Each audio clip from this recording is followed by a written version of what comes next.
Hey traders, David Frost, my strategic forecast. You're here for another episode of Common Sense Market Analysis. Today is Monday, December 18, 2023. We're looking at a daily chart of the SPY or Spider, which is the proxy for the S&P 500. What do we have on the docket today? Well, the melt-up continues, but let's take a step back and see exactly where we are, what happened into the end of last week versus what we talked about, and what the expectations are going forward. In other words, what's jumping off the page over here? Let's start with last week. The end of last week was a culmination in time. Thursday night, we talked about a Fibonacci 34. What does that represent? Well, if you take a look from over here, the low on October 27th, up until the high last Thursday was a Fibonacci 34 trading days.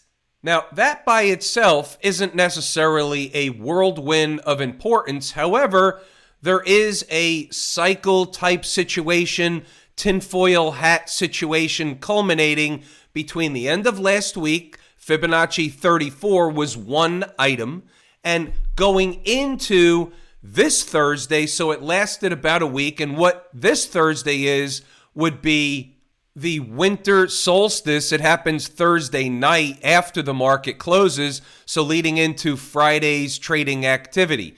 So what we do know is markets can trade up into these events, down into these events. These events can be a turning point / pivot situation. So far, we still have a high intact from Thursday. So what happens if the market eats time off the clock, pulls back a little bit up until this coming Thursday, Friday situation? It could be a low. It could be a high if they trade up into Thursday before or Friday before Christmas, which is the following Monday, a week from today. It's all awareness stuff. We don't know which one is going to happen, but what you do need to know is what is on the table and what can happen, and having that awareness will lead you down the correct path when we see Mrs. Market in real time. That's the way you use this information. Do we need this trend line anymore? Well, from what this trend line is, it was high. It was lower high. It's a trend line. She broke out above the trend line. Above the trend line, she's bullish. We don't have to worry about the trend line anymore, because if and when she does come back down in a corrective fashion, she will be running a test of this high, which is 459.44. That will be the most recent breakout area in the sequence. It's also close enough to this breakup candle low. So we'll be using that general area when the market decides to run a pullback operation. Write that down, put it on a sticky note. She's getting a little bit far once again from home base on the weekly chart. Home base is the 20-period moving average, the red sloping trend line. She doesn't like to get too far from the red sloping trend line or home base on any chart. Once she does, Mrs. Market has a tendency to stall out, go sideways for a while, give home base or the 20-period moving average a chance to creep up to price, or she goes on a pullback operation, a combination of the two, and therefore it works off some of that quote-unquote overbought condition that we can't necessarily measure. More sticky note material. Big picture question. Is the market, in terms of the S&P, going to make new highs? The short answer is, the likely story is yes. When and how, we don't necessarily know. Likely story is she has to have a pullback first. They have to pull the rug out a little bit first. They have to make everybody believe it's not going to happen first in order to set the table for the thing to happen. Here's a monthly chart of the DIA, which is the tracking stock for the Dow Jones Industrial Average. Doesn't matter whether we look at the thing or a derivative of the thing. They've already made a new high. We know the SMH already made a new high. Not everything has to make a new high at the same time on the same day, but we're watching this from a holistic, a big picture perspective. Some markets have made a new high. Will other markets follow suit? Where will the melt up take us? Good question. I have an answer, at least the first answer in the case of new highs. Where would they be going? Now, despite the fact that they could spike the high, play peekaboo for a point or so, pull back down, that's not what I'm talking about.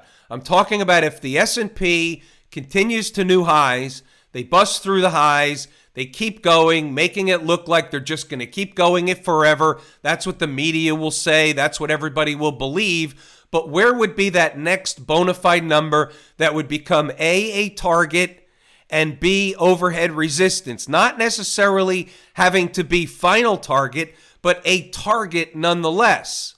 We talked about this in the live room today, and I promised that I would bring it up in tonight's video. I did do the work. I have an exact figure within pennies. It's a rounded number, but it's pretty exact. You'll put this one on a sticky note for later. This does not have to, and I repeat, does not have to be final destination. If they make a new high, 484.95, 485 is a round number for its own purposes, not the main reason, but a supporting reason, like supporting cast.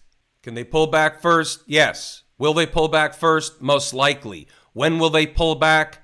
Right now, we're in the zone for a turn. Last Thursday can still be a high on this potential pullback, even though they were up today. We still have in front of us, what's tomorrow? Turnaround Tuesday. Did anybody make money today inside the numbers? Post it under the video. Let's hear about it. Wasn't a tremendous trade. There weren't a lot of tradable opportunities today. It was a gap up, quiet tape, low participation, doesn't make for a trader's dream. However, there were opportunities. We did take advantage of some opportunity, and therefore traders did make money as a result. What I urge you to do, here's a snapshot of the beginning intraday of Inside the Numbers. What I urge you to do is pause the video, read the notes, go back to the chart, and double check the work. We note some unfinished business on the board. Whether they get there right now, this morning, today, doesn't matter. We have to have the awareness of where the important stuff is, and then we narrow things down from there. We'll start the bull case and the need to get above 471.50 for the next leg higher to begin. 471.50 was mandatory. We think better in pictures. You could see the 471.50 here. They're trading under it. They pop above it. They come back to test it. Candle after candle after candle. Test below. Run a test of near the low of day, not at the low of day. And this comes into the picture of, was there a trade? There was a trade. We had our classic spike the low and rip it back up in the other direction trade, which, by the way, happened to be basically low of day.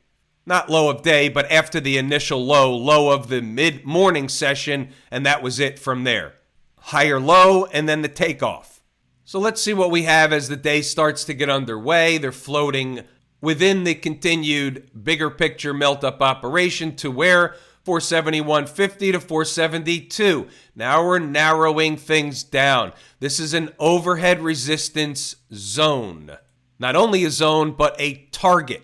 Back to the thinking in picture situation, and you can see the importance of 472. So this is a resistance zone. They got into the zone, they pulled back. Did we have traders short from within / near the top of the zone? And what I'm talking about is right in here. And the answer is yes, we did. Did they get a scalp short out of it? Yes, they did. Was that from the live room? Yes, it was. Did we have traders buy it down here? Yes, we did. Did we have traders ride it up from 472 for the remaining portion of the afternoon where they were grinding up near 473 and beyond? They never really got much beyond, but they were grinding up and the door was open for 473.20, I believe was the number, and therefore traders knew that above 472, the door was open to climb. So did they take advantage of that? Yes, they did. Pause the video, read the notes, go back to the chart to double check the work. 936. 471.50 to 472 zone is overhead resistance. They can pull back from there, but don't necessarily have to, but they did. Moving right along, 471.20 short-term support on a pullback right here, 1001 on a pullback, 471.20. That's what I was talking about. That's from over here. Were there buyers at the pullback support 471.20? Yes, there were. Secondary low for the morning. Pause the video, read the notes, go back to the chart, and double check the work. And there's your support at 471.20, give or take, and the bounce. Funny how that works. You know the rest. And there's the spike, the low, and begin to rip it back up in the other direction. So we know all these trades. These are part and parcel to the whole morning trading business. Pause the video, read the notes, go back to the chart to double check the work. It's all inside the numbers every day, inside the numbers live room. It's here, this, and on steroids because I'm walking you through everything, walking you through every single trade there is. And by the way, teaching you a thing or two along the way.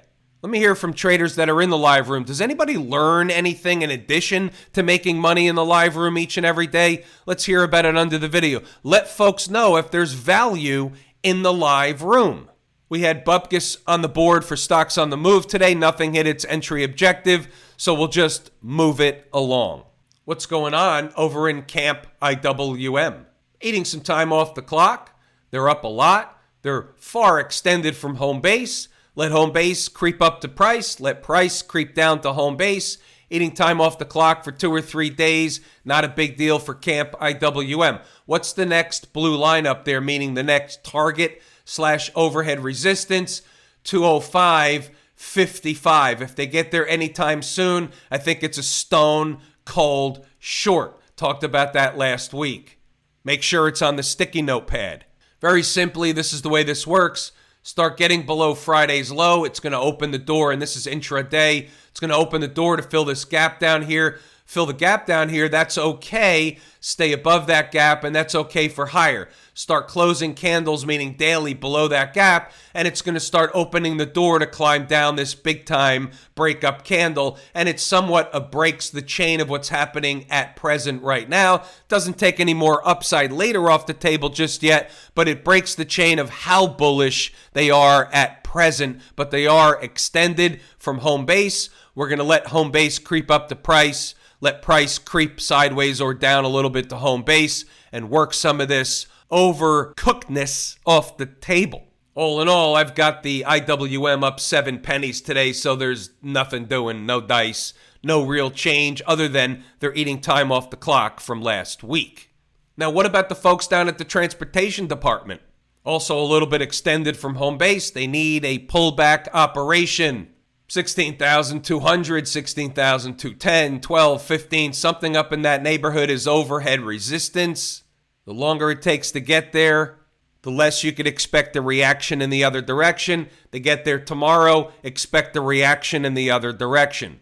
What about the Q people? It's in an uptrend. They're on a grind, up almost 0.5% today, $1.74. Nothing wrong with the Qs. The trend is your friend. Until when? Until your shit gets thrown out the window. What are they doing? They're approaching the all-time high. What's the high? 408.71. We're a stone's throw away. It's a chip shot. It's within spitting distance. Extended from home base, may have to run a rug pull / trapdoor operation first. Have a little bit of a shakeout / shakedown operation. But nevertheless, they should eventually work their way to new highs. Whether it's in the month of December or whether it's in January, one of those two things is the likely scenario that should and likely will happen. What about the financials in terms of the XLF? Little bit of relative weakness on the chart when you compare it to the SPY. Same routine. High on Thursday, based on our Fibonacci 34. If they make a new high, it'll be up to, meaning the target will become 38.17, give or take. Other than that, eating some time off the clock, working off some of the air-quoted overbought condition above the 20-period moving average by a touch too much. Same routine, different market. It's all the same market at times. Down 8 cents on the day, no change from Friday. Move it along. Smash Mouth. They did not make a new high on Thursday, but they did make a new high on Friday. Why is this one different? Well, they didn't make a low the same time the spiders made a low. The low here was October 31. The spiders' low were October 27th. So this one is not the same chart. You have to understand, not everything is the same. It's all the same market, meaning they all move together for the big picture, not necessarily to the same magnitude each and every day. But for all the intents and purposes, it's all the same market, but that doesn't mean they're all the same charts. Little bit of a pivot high on Friday, little bit of a tail working, long above, extended above all the moving averages, including home base. Therefore, working back down a little bit toward home base is not out of the question. It's basically recocking the gun, if you will. If I told you how much I appreciate each and every one of you, without you, these videos are not possible. That is true and accurate information. We're pulling the ripcord here today. I'm David Frost, my strategic forecast. Thanks again for tuning in to another episode of Common Sense Market Analysis.